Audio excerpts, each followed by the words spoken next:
Sejam muito bem-vindos a mais um podcast Segredos de Justiça, onde o mundo jurídico vira resenha.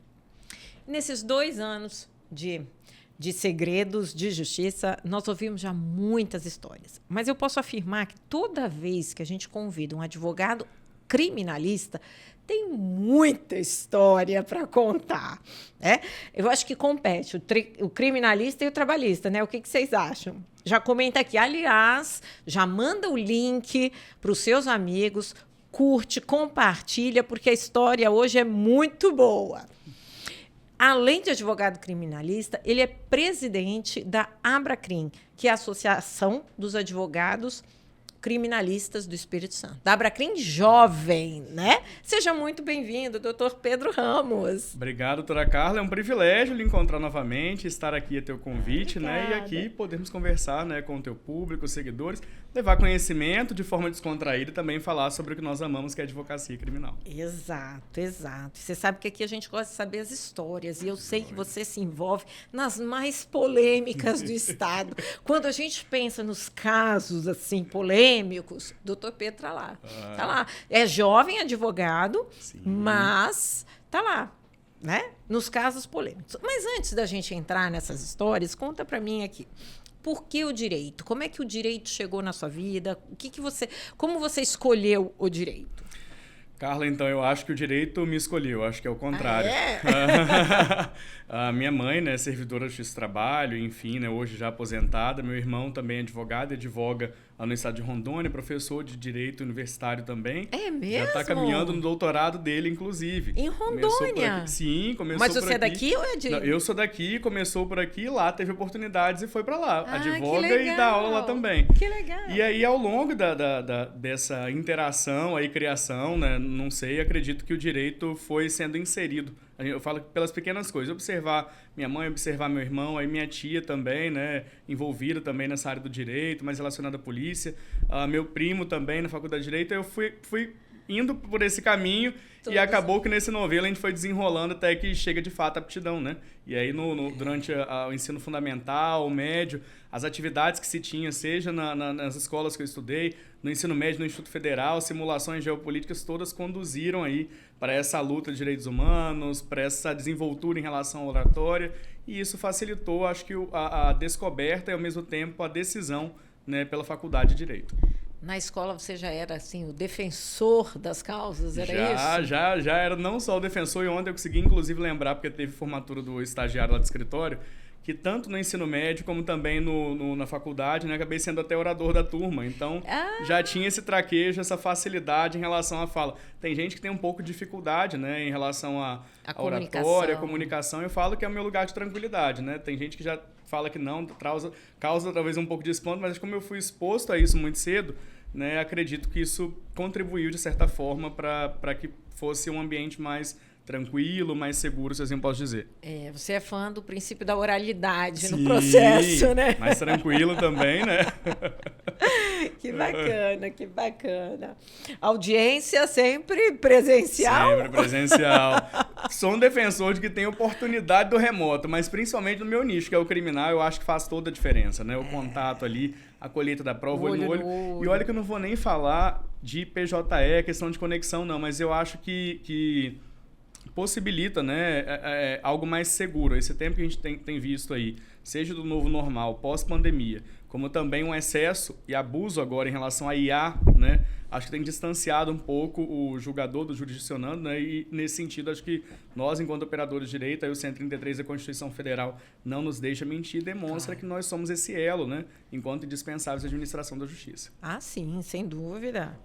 E como é que foi a escolha pela área criminal? Por quê? A área criminal.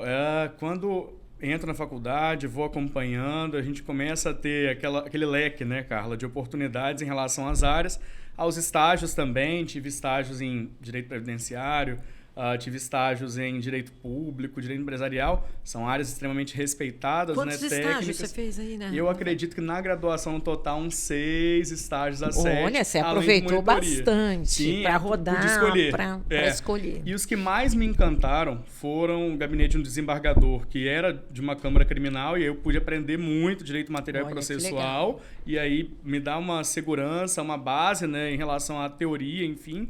E depois a Defensoria Pública. E na Defensoria Pública, aí, de fato, eu vejo que minha vocação é voltada à advocacia criminal, um sacerdócio mesmo. E a partir dali eu falei, é isso que eu quero para minha vida. Tipo, essa vocação, essa missão, né? A ideia do brilho no olho, como Carnelucci diria, né? De sentar ali no último degrau da escada da miséria humana e estar junto e ombreando trincheiras, não só com a pessoa que está sendo acusada, porque ali eu não defendo, de fato, o crime em si, o que aconteceu, e esse talvez seja um tabu da sociedade, não saber o contraponto, dosagem em relação ao advogado criminalista, mas defendo o direito daquela pessoa que está ali sentada, né, e também da sua família em relação ao egresso, a pessoa que está sendo acompanhada num sistema penitenciário, seja em prisão provisória ou depois de uma prisão já definitiva, né, ou com uma guia de execução em andamento.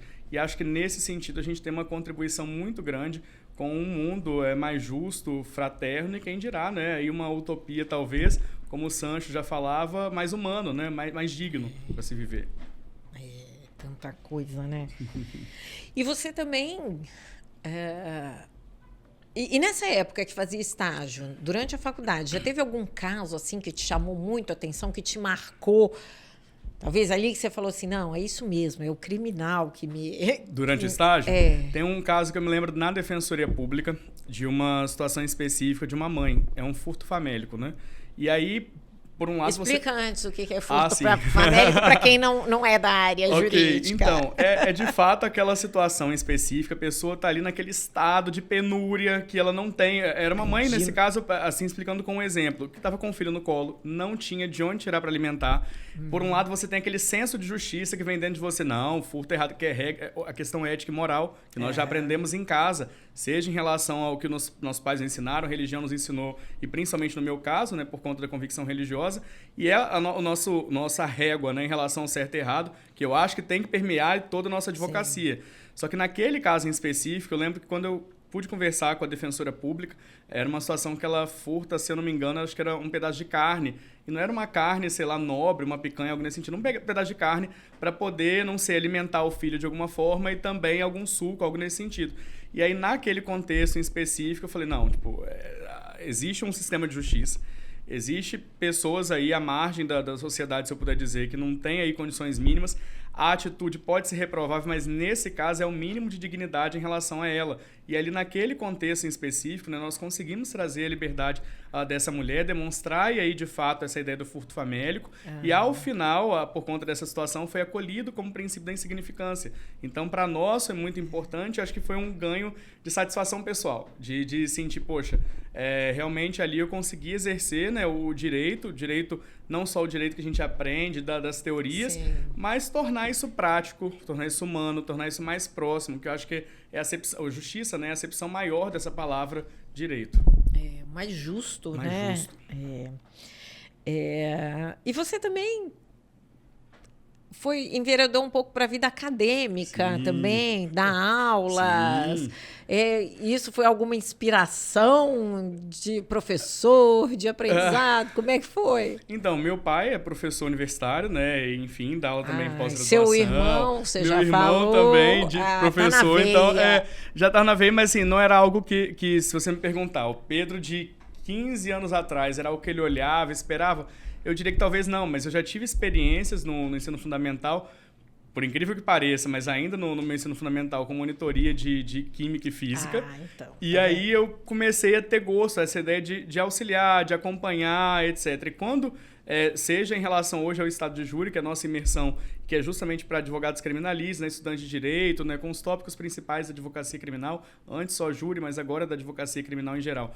Como também a docência na faculdade hoje, né, exerço em sala de aula, eu vejo que é um caminho e me realiza, eu falo que tão quanto com a advocacia, né? É algo que você consegue ali não só trazer a tua bagagem em relação ao que você aprendeu, dos seus professores, da sua formação, mas principalmente trazer a realidade prática e trazer o que eu falo que hoje é mais essencial né? Como eu falei, nos tempos de IA, nada contra a IA, não estou aqui questionando, mas é que no nosso nicho, que é o criminal, eu falo que esse olhar atencioso tem que ser maior, né? A sensibilidade humana tem que estar ali presente. Acho que essa pegada em relação à vida acadêmica, acho que me dá essa oportunidade de talvez contribuir um pouco dessa forma na formação das pessoas. Não, e é muito importante, porque eu digo que o ambiente acadêmico, ele nos traz as novidades que muitas vezes, às vezes a gente não está atento. Exato, exatamente. Né? Porque são muitas realidades juntas num ambiente só, né, que acaba chegando para nós, enquanto professores. É bem bacana. Não, e na sua área, eu acho que é fundamental mesmo. Exato. Né? E aí você fala de IA, de tecnologia, mas tem muito crime que acontece via... Sim, via tecnologia, tem não? Tem. Você já pegou casos demais. assim? Tem. E eu falo que não só tem, no sentido, por exemplo, dos cybercrimes, né, que a gente tem visto aí, dos true crimes, enfim. Estamos atuando, inclusive, num processo, né, que teve repercussão recentemente em Vitória, referente a uma situação de escola. E aí, nesse contexto, existe quebra de sigilo telefônico, afastamento de sigilo telemático. Então, tem que se analisar dados. E essas plataformas, hoje em dia, né, por isso a importância também dos pais estarem acompanhando também nesse contexto, dia após dia, né, o que vem acontecendo aí na sociedade, né, entendendo melhor o cenário. E, ao mesmo tempo, os operadores do direito precisam estar sempre alertas e atentos, né, a essas mudanças, porque hoje em dia a gente consegue, por meio, né, a chamada cadeia de custódia da prova, né, que é a herança do pacote anticrime nesse sentido, do até então ministro, à época, Sérgio Moro, ela traz uma série de balizas que devem ser obedecidas em relação às provas digitais. Então, nesses tempos aí do meio eletrônico, do meio digital, que existe essa informação aí toda de acesso à tecnologia, eu falo que para a nossa área em específica, dominar e conhecer um pouco mais aí essas técnicas digitais, essas novas tecnologias, eu acho que é muito importante, seja em relação ao seu mistério enquanto defesa, seja também talvez uma assistência e acusação atuando em favor da vítima. Sim, sem dúvida, sem dúvida. Nosso sistema como um todo, e aí eu estou falando Brasil, não estou falando só Espírito Santo, mas o sistema como um todo de investigação ainda é muito falho no uso de tecnologias, porque a gente vê, às vezes, lá fora, o uso de tecnologia tão rápido, tão fácil, e aqui... Então, nós temos existe até aquela discussão que aí, né, não se encerraria hoje, por exemplo, em relação ao Marco Civil, se deve delimitar, se não deve. Não vou entrar nesse mérito, porque é bem extenso. Mas existe hoje um questionamento sobre isso. Até por conta de algumas plataformas, né, o Discord e tantas outras, que acaba se não se tem muita continuidade, não se tem muita segurança em relação às informações e até mesmo não se consegue, por vezes, muito acesso, né, ao que se trabalhou ali. Então, nesse contexto em específico, eu falo que nós ainda estamos a passos largos ainda de definir, né, balizas, critérios seguros aí para que se possa caminhar em relação às investigações. Muito já foi feito, né? Muito vem se fazendo e cada vez mais descobrindo novas técnicas, novas tecnologias, novas ferramentas que são importantes aí, mas acredito que ainda temos muito a avançar nesse mundo aí da internet, principalmente esses crimes que também deixam vestígios, né, no meio digital. Claro. Vamos agora à parte polêmica. Vamos lá. Qual o caso mais polêmico que você já participou? Mais polêmico que eu já participei? Então, alguns, né? Alguns, vamos lá. Então, vamos ao primeiro. Você participou de um caso muito polêmico em Linhares, né? Do pastor, né? Conta pra gente, como é que foi? Vocês até pararam o júri no caso. Foi suspenso. Né? Conta pra gente, como é que isso chegou na sua mão? Pra começar por aí, né? Vamos lá. Essa pergunta sempre acaba acontecendo em algum momento e sem problema nenhum, constrangimento. Na verdade, nós somos indicados por um cliente do escritório para que pudéssemos fazer o atendimento. E, inicialmente, quando vou fazer o primeiro atendimento, entender o processo, e aqui falo o Pedro antes de ter assumido o processo, porque até então eu não tinha conhecimento sobre o processo. Eu nunca tinha lido o processo ainda. Né? Como qualquer colega advogado que é contratado e vai ali eventualmente analisar, ainda não havia lido. A única coisa que eu tinha era opinião pública. Né? O que você leu no jornal, o que aconteceu. Que eu li no jornal. Então, eu só vi as informações que tinha na imprensa até então e, para mim, até aquele momento, eram bem preliminares. Então, quando eu faço esse atendimento a ele, naquele momento, começo a estudar o processo, analisar o processo, nós começamos a identificar algumas situações que, pela informação da mídia, não era o que batia, né, com o que está no processo. A exemplo, nós tínhamos informação que foi divulgada lá ainda no ano de 2018, e isso eu falo divulgada, não seria nem pelos peritos, porque os peritos, no laudo deles, a informação é outra. Mas a grande imprensa, em determinado momento, tanto estadual quanto a nível nacional, divulga que teria sido encontrado no corpo das crianças espermatozoide, né? Falam de sêmen nesse sentido. E aí é que a opinião pública cai, de fato, massacrando na ideia de que, se eventualmente ele teria violentado as crianças sexualmente, porque teria sido encontrado o sêmen, seria razão suficiente para ele ter ateado fogo e tentar ocultar ali, de fato, o crime. Ocorre que, na leitura simples do processo, os autos dessa ação penal, né, que hoje já se encontra em primeiro grau julgada e agora pendente de apelação criminal, se encontram disponíveis de forma eletrônica, então qualquer pessoa pode ter acesso. Quando se lê do relatório dos peritos, do laudo que os peritos fazem em relação ao corpo das crianças, depois ali com a coletagem por meio de SWAB, o que se encontra é PSA. O espermatozoide em si, quando se faz a perícia, dá negativo, tanto na primeira criança quanto na segunda criança. Nesse contexto em específico, em relação a essa informação, que foi a informação que trouxe maior convulsionamento social, maior reprovabilidade social e todas as informações ao derredor, que se traz, né, essa ideia de que foi um crime cruento, horrendo, né, em relação às crianças, e se o fosse, né, assim o seria, em sendo o caso, é que quando nós sentamos ali, começamos a analisar e trouxemos a equipe de peritos para que eles pudessem fazer essa análise junto conosco, é que se chegou à conclusão que, de fato, a realidade ali foi distorcida naquele tempo. Por quê? De acordo com a medicina, né, e aí o que nós estamos falando é o que são as literaturas médicas que, inclusive, foram apresentadas na sessão de plenário do júri, o corpo humano, né, a sensibilidade em relação à produção de proteínas, manutenção dessas proteínas, em regra, assim, não teria como se estabelecer um padrão, mas oscilaria entre 40, 52, 56 graus Celsius, porque o corpo humano, né, para essa variedade de temperaturas, nós precisamos manter, de certa forma, uma condição segura, né, para que essas proteínas se desenvolvam. A partir do momento que o corpo que é analisado dentro daquela casa, que é a estrutura de alumínio, né, externa da janela do quarto das crianças derreteu, possivelmente, né, que é a análise que é feita, aquele quarto chegou a mais de 500 graus Celsius, mais de 550, talvez até 600 graus Celsius. Então, assim, é um cenário de fato de destruição. Sim. Ocorre que, se nós temos essa premissa em relação a essa situação de que a proteína naturada, né, digna de credibilidade e confiabilidade, ela precisa estar nessa faixa de 40, 56 até aí para conseguir ser digna dessa confiança. E nós temos um quarto que chegou a pelo menos ali 500 graus Celsius, acredito talvez mais, que eu não vou lembrar com exatidão o ponto de fusão em relação a essa janela de alumínio, estrutura metálica. Como eu posso afirmar que, de fato, aquela perícia que foi realizada em condições para a ciência seria impossível restar viva, né, e digna de credibilidade naturada a proteína que teria sido encontrada. E detalhe, voltamos a dizer, a imprensa fala que é encontrado sêmen, espermatozoide. O laudo pericial oficial fala que o espermatozoide dá não detectado. E o que dá detectado é o PSA. E aí, nesse contexto, é que se traz esse paralelo. Não conseguimos encontrar espermatozoide. Então, como que eu digo?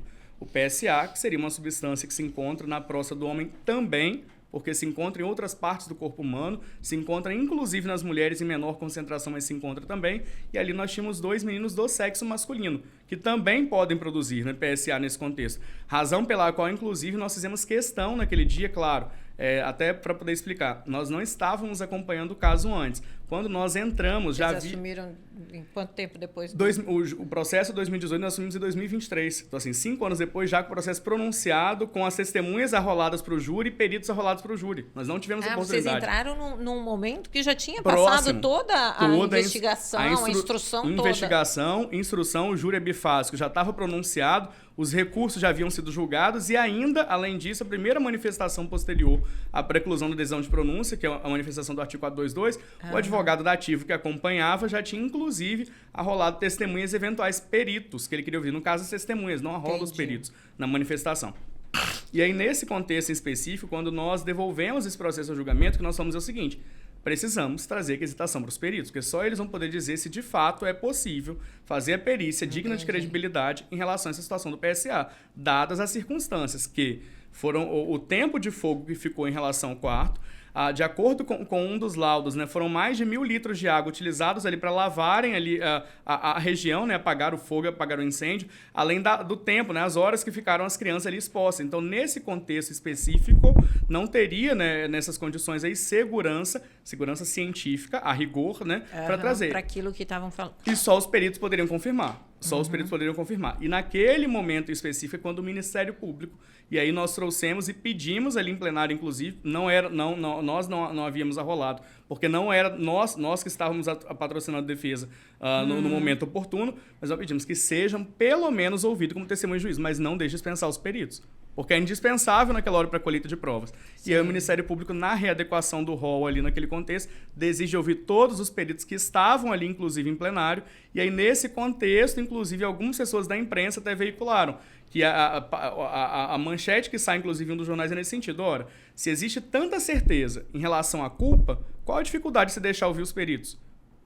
O que nós estamos falando nesse caso, em relação a essa situação, e é infelizmente, Carla, uma dificuldade que a gente tem nos processos de grande repercussão, o Galeano vai falar isso, né? Quando a política e a ideia desse viés, né? Esse viés confirmatório entra pelo processo, a justiça já saiu pela janela há muito tempo. E isso no criminal a gente enfrenta todos os dias. Porque, de fato, a opinião pública, que é o nosso 8º jurado, talvez, que está ali, né? Sentado e está ali pairando o tempo todo. Né, opinião porque pública. Eu acho que o impacto do crime é tão grande. Porque, para quem não lê, é 2018, sim, né, que você falou isso, que aconteceu o crime, o pastor Jorgeval. O impacto foi tão grande quando foi noticiado 2 crianças queimadas. Daquela forma. Né? Daquela forma que foi narrado. Ele ateou fogo nas crianças. Né? Foi como se fosse tudo muito premeditado. Então, realmente, o impacto é muito grande. Para a opinião pública. Para a opinião pública, lógico.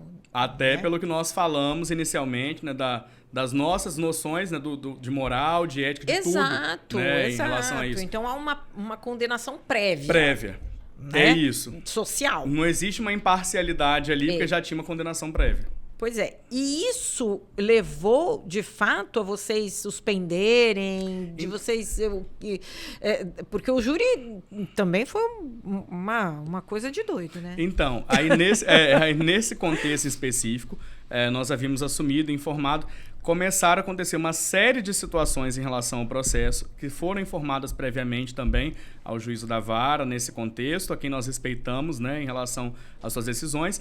E ali naquele contexto específico, o artigo 427 do CPP, ele autoriza que quando nós tivermos dúvida sobre a imparcialidade do júri em relação à garantia da ordem pública e à segurança do acusado, existe a possibilidade de chamar desaforamento. E isso não é uma exceção. Nós observamos aí, por exemplo, irmã Dorothy, houve desaforamento interestadual. Nós observamos Boatkiss, saiu da cidade originária e foi julgado em Porto Alegre. Isso é o comum a se fazer justamente para se preservar ao desaforamento ali a ideia de que o júri precisa ser imparcial. É nesse contexto. E nós informamos essas situações previamente, pedimos isso em relação ao Tribunal de Justiça e foi indeferido, fizemos o caminho ordinário, subimos também, informamos nesse contexto o que estava acontecendo naquilo ali em específico em relação à nossa segurança e segurança também do nosso cliente. Segurança de vocês, advogados. Isso, que até a OAB naquele momento acompanhou, foi ao Tribunal de Justiça conosco ali a demonstrar o que estava acontecendo, uma série de ameaças e outras situações também.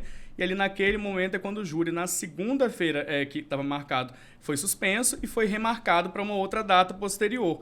E aí nessa nuance, né, nessa situação em relação ao desaforamento do Tribunal de Justiça, o que nós falamos é o seguinte: até para que se tenha um julgamento, a sociedade espera o julgamento, até para que se tenha um julgamento, que seja então numa comarca que haja de fato imparcialidade. E eu te digo imparcialidade porque quem puder observar e aí fazer a leitura em relação ao ato do julgamento e outras situações, vê que existe a possibilidade ali de pessoas, né, os jurados quando são sorteados, existem as recusas obrigatórias, recusas não obrigatórias, que é o rito do CPP.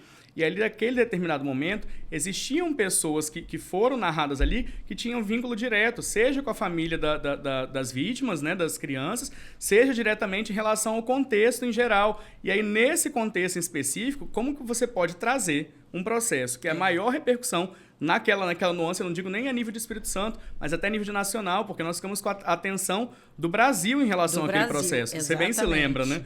Nesse contexto. E como é que eu posso trazer de forma imparcial para aquela mesma sociedade de onde aconteceu julgar? Essa é a ideia que o legislador se preocupou com o desaforamento no processo penal. Então, é nesse contexto que nós informamos respeitosamente a autoridade. Tanto é verdade que, ao final, agora eu não me recordo qual foi o veículo de informação, mas eles noticiam que, ao final do julgamento, os 7 jurados estavam de mãos dadas chorando. E aí é o que nós falamos. E a imparcialidade foi para onde em relação ao processo? Nós não estamos questionando que se faça o julgamento, mas que se dê as condições que o legislador estabeleceu até para que se tenha, né, de fato, uma análise e resultado em relação ao julgamento justo, em relação ao que está previsto em relação à prova, produção de prova. Entendi. E como é que já foi encerrado esse caso? Então, em primeiro grau, houve a sentença condenatória, que é o que foi divulgado em relação à imprensa, e, para além disso, agora nós aguardamos a subida do processo ao Tribunal de Justiça para que sejamos intimados aí na forma do 600, parágrafo 4º, apresentar as razões de apelação.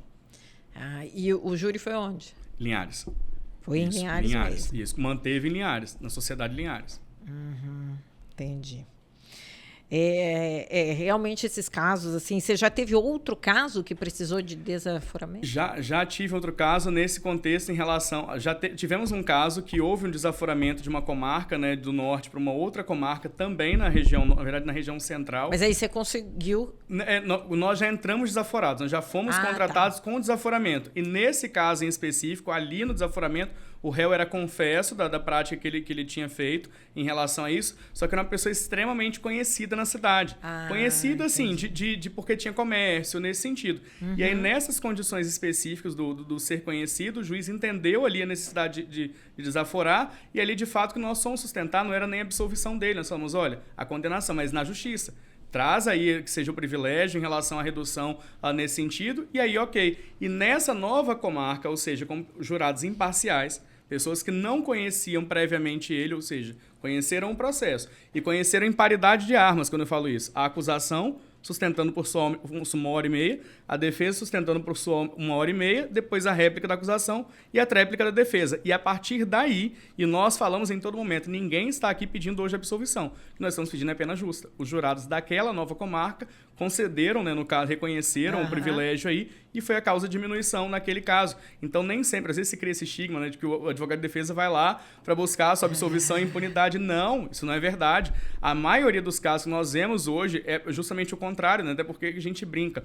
Antigamente, se tinha a ideia do 121, que é o homicídio simples, começa em 6 anos, era a base, geralmente, das denúncias. Hoje, o que nós estamos vendo é que toda denúncia, pelo menos no meu escritório, acredito nos colegas também, já chega com pelo menos 2 qualificadoras. Eu não digo nenhuma, então já começa de 12 anos. Então, às vezes, é a dosagem, forma de leitura, a interpretação diferente em relação ao que aconteceu. Sim. E que nós conseguimos ali, talvez, no júri, e sou extremamente defensor do rito do júri, do tribunal do júri, nesses 204 anos, eu acho, de sua instituição, de que aí o povo consiga dar ali o direito dessa forma. Então, você tocou aí num ponto, quando estava falando do outro caso, que a sociedade ainda acusa muito o advogado. Sim. Por ser o advogado. Sim, exato. Né? Você ainda sente muito isso quando vai... Hoje eu digo que menos. Assim, é porque a gente aprende... Você aprende aprende a relevar algumas coisas. Porque às vezes por falta de conhecimento, né? Às vezes realmente por falta de conhecimento. E acho que é muito importante, inclusive, essa visibilidade que você dá hoje a esse assunto para tirar esse estigma um pouco também, entender que ali o cara, ele é o profissional, né? Ele está trabalhando ali como médico está trabalhando, como qualquer outro profissional está trabalhando naquele contexto. Como, por exemplo, às vezes, numa relação trabalhista, o patrão talvez não tenha direito nenhum e pode ter sido o patrão mais desonesto em relação a isso e o advogado não defende a desonestidade. Está defendendo ali a realidade da empresa, que precisa, enquanto sujeito de direitos, ter ali sua assistência jurídica estabelecida, né? Então, nesse contexto específico hoje, em relação a essa situação, nós ouvimos, tem uma série de informações de que a gente ouve, lê nos comentários nesse sentido, mas hoje eu vejo, às vezes talvez a falta de conhecimento e a forma que se passa, talvez, na imprensa acaba, de alguma forma, contribuindo, né, para esse estigma de se criar, né, e se colocar, né, na ideia do criminoso e o seu defensor, e colocando como se fossem mesma pessoa, né? E na verdade não são, né? É o cara que está trabalhando ali, fazendo o trabalho dele lícito, de acordo com o que a OAB estabelece, né? E buscando esse equilíbrio em relação à balança da justiça. Exatamente. E conta aí outro caso, por exemplo, que lhe marcou muito. Tem um específico que assim que também nesse contexto assim alguns anos atrás que nos marcou foi em relação a uma mãe, né? Esse processo acontece aí nesses últimos anos e nesse contexto específico o relato inicial nessa ação do processo, que é o que é divulgado nos jornais também, que ela tinha batido o próprio filho, né? Tinha ceifado a vida do próprio filho. Naquele primeiro momento, em relação ao que é divulgado, as informações que foram, né, passadas à imprensa, era uma pessoa como se fosse cruel. A ideia que se pintou nesse primeiro momento era isso. E quando nós começamos a ler o processo, até mesmo pelos depoimentos, a exemplo, só para eu poder te dizer, a história relata, né, que numa madrugada de determinado dia, ela acorda, vai ao banheiro, e naquela situação do banheiro ali, ela tem o bebê. E aí, disso daí em diante, a cena seguinte é a sogra, quando viu ali, ela debaixo do chuveiro, e quando ela estava debaixo do chuveiro, a sogra fala, fulana parecia que estava abobada, porque fala que ela estava meio que fora da realidade. E vê a criança em cima, né, do determinado móvel ali, com uma marca, né, no peito, né, em relação a como se fosse um corte, algo nesse sentido. E aí a polícia, né, chamam e etc., a mãe é levada lá. Só que desse momento em diante, não há uma perícia em relação à condição mental naquela situação dela, né? Nesse contexto. Então, isso daí foi o que mais nos chamou a atenção quando nós entramos nesse processo. Esse processo foi submetido a júri num placar apertado, ela acaba sendo condenada, né, nesse processo do júri. Acontece a prisão dela em plenário, nós vamos e conseguimos reverter, pelo menos para que ela pudesse ficar em liberdade naquele primeiro momento. E a partir daí, né, ela começa a ser assistida também em relação ao profissional adequado, é trazido, né, uma argumentação sob apelação ao Tribunal de Justiça. E nessa apelação ao Tribunal de Justiça, ali, de forma incidental, né, quando é o momento do proferir dos votos dos julgadores, inicialmente um dos votos já começa em relação à redução de pena, que já começa demonstrando que talvez a pena poderia ter sido exacerbada, né, talvez não fosse tão necessário, e assim, são visões de mundo em relação ao primeiro grau e segundo grau, visões de processo, aliás, nesse contexto. E o que nos chama mais atenção nesse caso é que aí uma decisão, assim, extremamente técnica, mas antes de mais nada humana, né? Que um outro desembargador que estava presente à sessão, né, dá um voto de divergência no sentido de anular. E aí naquela sessão cria-se aquele empate técnico ali do 1-1 e um outro desembargador também acompanha por maioria para anular esse julgamento. E o que eu falo dessa reviravolta desse caso, que eu acho que é o mais importante assim, observar no primeiro momento, isso a gente tem que observar também, eu falo porque o direito acompanha a sociedade, claro, que a gente tem que observar que, assim, quando aconteceu, acho que assim, quase 10 anos atrás, a forma da sociedade talvez noticiar esse assunto era uma. E aí, como não se falava, seja em depressão pós-parto, doenças da mente, janeiro que nós temos, né, o Setembro Amarelo, inclusive, acho Janeiro Branco e Setembro Amarelo, que fala sobre o suicídio, fala sobre as doenças psicossomáticas, né, enfim, não era algo tão debatido naquele tempo. E olha que nós já estamos falando do século XXI. Principalmente quando nós vamos falar em relação à maternidade e depressão pós-parto, blues, puerpério, enfim. E aí, quando chega agora, 2023, nessa decisão que chega ao final do ano de 2023, e isso toma assim, uma outra proporção, seja em relação à imprensa, à opinião pública, à comunidade acadêmica, jurídica também em relação a isso. Quando você vê a opinião pública, as pessoas comentando, isso deu voz a várias mulheres, tipo assim, dezenas de mulheres, para não dizer centenas, em relação aos comentários nos mais diferentes veículos de informação que começam a falar, eu também tive depressão pós-parto, também tive puerpério. Que é algo sério. Exato, eu acredito nela sério. porque eu também tive. E começam a falar exatamente isso, sintomas e situações que foram até muito piores, né, em relação a esse contexto dela específico. Então isso para mim foi uma virada de chave muito grande em relação a essa visão, né? Então é um caso que me marcou muito nesse contexto aí e que eu, assim, olho sempre com muita sensibilidade, muita humanidade, aquilo que eu falei, né? O conectar o Pedro do hoje com aquele Pedro que estava lá na época da faculdade de Direito e tinha essa visão daí da justiça social.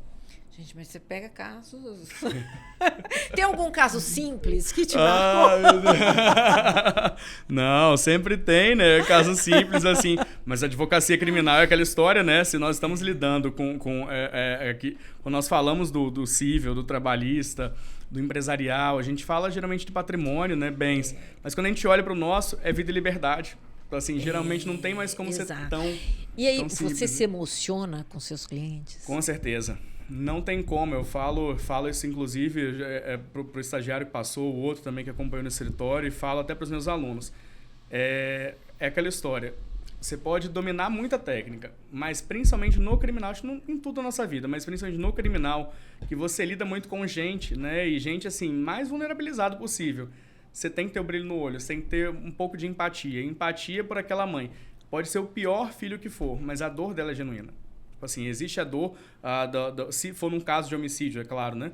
Existe a dor em relação à família da vítima, que deve ser, antes de mais nada, confortada, né? Nesse contexto, em relação ao processo. O Estado, inclusive, precisa e vi que vem sendo adotado aí políticas públicas, né? Nesse sentido, em relação às vítimas de reparação. O CPP também traz nesse sentido, mas eu falo que em relação no meu caso, que atua ali no criminal, falo que nós precisamos ter esse olhar atento a ele e também em relação às famílias que estão ali. Em geral, no criminal, quem vai bater primeiro a sua porta? É o réu ou é a família dele? No meu caso, geralmente, como acaba sendo o tribunal do júri, parte do pressuposto que as pessoas já estão presas ou acabaram de ser presas, geralmente é a família. É sempre a família já numa situação de desespero. Aí bate emoção mesmo, né? Não tem jeito. Aí não tem jeito. E você também está atuando aí em casos de escolas, de violência em escolas. Como é que foi para? Eu sei que você não pode falar muito, porque você é questão de ética. Sim, e tudo mais, mas como é que foi parar também? Assim? Então, nós assumimos, né, recentemente um processo desse que teve uma certa repercussão. Nós estamos analisando ainda o processo, né, assumimos recentemente. De fato, vem sendo acompanhado todas as diligências que foram feitas, as perícias e extrações foram feitas também, e atuaremos ali nesse contexto em relação à defesa do processo. É o que nós sempre falamos, toda situação, independente, volto a dizer, em relação à opinião pública, né? Claro. O direito de defesa é sagrado e é previsto, até para que se aconteça um julgamento. Então, nesse contexto em específico, nós estamos acompanhando, assistindo aí junto a toda a equipe para que nós possamos também exercer o nosso mistério naquele processo. Bacana. E como é que é esse trabalho na Abracrim Jovem?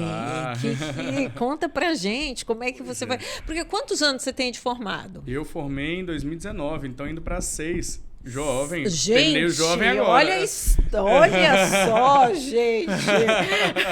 E olha quanto processo que ele já, já atuou. Jovem, 6 anos. Exato. Normalmente, assim, OAB jovem 5, são 5, né? Isso. Você tá...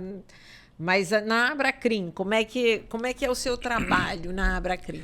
Então, a Abracrim, assim como a OAB, né, ela tem uma estrutura organizada aí de comissões, setores, enfim.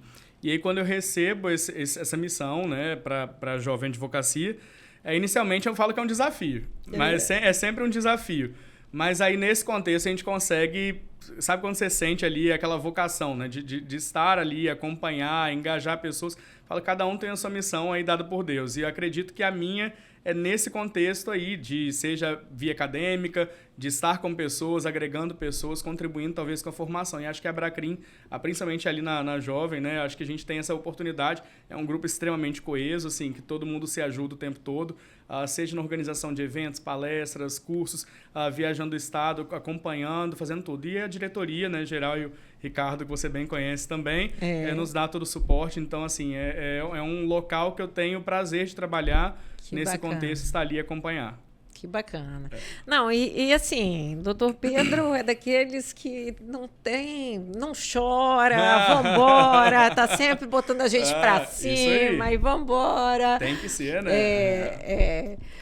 Aliás, assim, vou deixar registrado aqui, publicamente, um agradecimento muito especial. O ano passado, nosso, assim, numa jornada aí, numa caminhada, e o doutor Pedro estava sempre lá do lado, me dando apoio, colocando pra cima, assim, muito obrigada. Foi um prazer.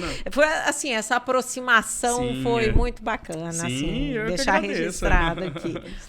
O nosso bate-papo aqui foi maravilhoso. Você vê que o tempo passa aqui, eu ficaria ainda muito mais. Mas eu sei que você é jovem, advogado ainda, há pouco tempo, mas o que você diria, uma mensagem aí para quem está começando agora? Joia. Quem está saindo da faculdade ou quem está na faculdade, o que você falaria assim, para esses novos advogados? Então, é o que eu comento com os meus alunos da faculdade. Ouse sonhar. Então, assim, ouse sonhar realmente. Às vezes a gente se limita ou tem gente que às vezes, mas é muita coisa, enfim, mas, assim, ouse sonhar. E assim, quando você começa a trazer essa voz interior como verdade, né? Desse ouse sonhar, começa a acreditar, começa a colocar energia, as outras vozes que vão pelo caminho são apenas vozes. Aí você começa a ter segurança ali na sua persona, que você sabe onde você quer chegar em relação a isso. Eu falo, a mão de Deus, né, Papai do Céu, começa a ajudar e cooperar, e certamente o sucesso vai estar ali à espera. Eu não falo nem ao final, vai estar no caminho, né, te esperando ali. E uma coisa que eu ouvi uma vez de um professor meu, ele fala nesse sentido, a ideia seja da advocacia criminal, qualquer área, o processo, sei lá, um processo complicado ou um processo que tem a atenção da mídia, que geralmente é um processo complicado também, como nós falamos, uma hora vai bater no seu escritório, vai bater na sua porta, a mãe desesperada, né, o filho desesperado, a esposa, enfim. E eles não têm tempo de esperar você se preparar. Então, assim, você tem que estar pronto, né, convicto, e passar essa segurança ali para o seu cliente, para a família do seu cliente, em qualquer área. E acho que esse brilho no olho, esse atendimento, esse olhar com empatia em relação ao outro, acho que já faz toda a diferença aí. Então, se eu pudesse deixar essa dica, ouse sonhar e sejam apaixonados pelo que vocês fazem. Que bacana. Obrigada pela sua presença. Foi ótimo o nosso bate-papo. Obrigado, Carla. O privilégio foi meu. Estamos aqui à disposição para contribuir. E para vocês, não esqueçam de curtir, compartilhar. E se tiver uma boa história, comenta aqui embaixo que a gente também quer saber. Até a próxima.